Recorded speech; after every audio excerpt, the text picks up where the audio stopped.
All right, welcome to WARR Media Bears Recap. I am Saul Rodriguez, joined by my WARR colleague Joe Tanksley, and free agency is officially underway. The Bears are going off. Honestly, I mean, you better watch your back, Joe, because I think the Bears might sign you without you even knowing. They might. You They know honestly what? might.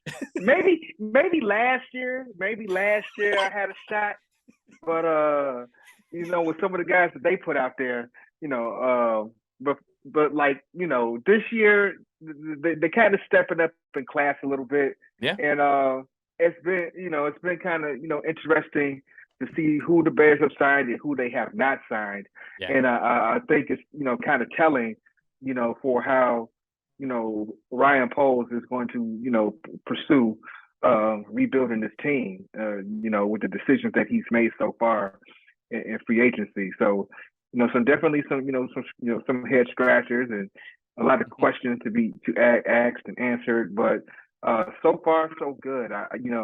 All right. Welcome to WARR Media Bears Recap. I am Saul Rodriguez. I am joined by my WARR colleagues, Joe Tanksley and Brian Bukovetsky, who you saw on Bears pre and post game all season long. I'm also joined by Ken Davis as well, who you can see on that Davis show and also on the NBC Sports Chicago Under Center podcast. So, guys, it's official. We're on here for it's a special edition of the WARR Media Bears Recap because the Bears have traded their first overall pick to the Carolina Panthers. And in return, they get the 9th pick, the 61st pick in this year's draft, a first-round pick in 2024. And what's going on, ladies and gentlemen? It's been a couple of weeks, and we shouldn't have left you, but we're coming back at you once again as the playoff race begins to heat up across the NBA. Welcome to yet another edition of Open Run presented to you by WARR Media.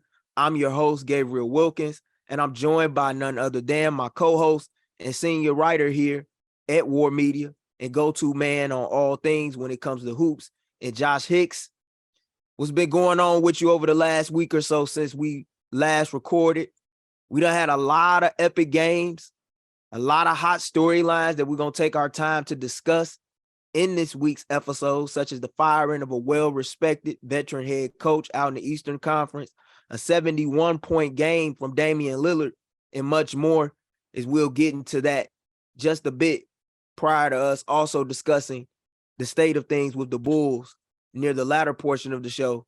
What's been up with you? Man, just doing my thing. I enjoyed the 1 week off. I know it's hard to leave. I feel like a mistress. You just leaving the mistress. I know we had some technical difficulties, but we pushed through it, made it through, and we're able to close out the interview. But without further ado, here is the interview with ESPN's June Lee.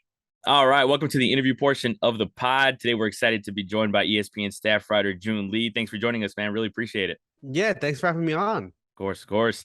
And we'll get right into it, man. We just want to know kind of a little bit of your background when it comes to baseball. Like, how did you fall in love with baseball, and kind of how did you get into the game this way that you are now with ESPN and all that?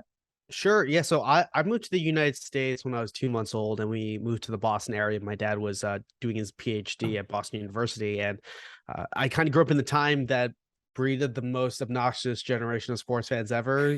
Boston from the 2000s, through the 2010s as, a Red Sox fan, a Patriots fan, a Celtics fan, Bruins fan, was very, very spoiled and seeing. And I think when you grow up in the Boston area, especially during that time period, it was impossible to not become an enormous sports fan. And I think that when I realized that I probably didn't have what it took to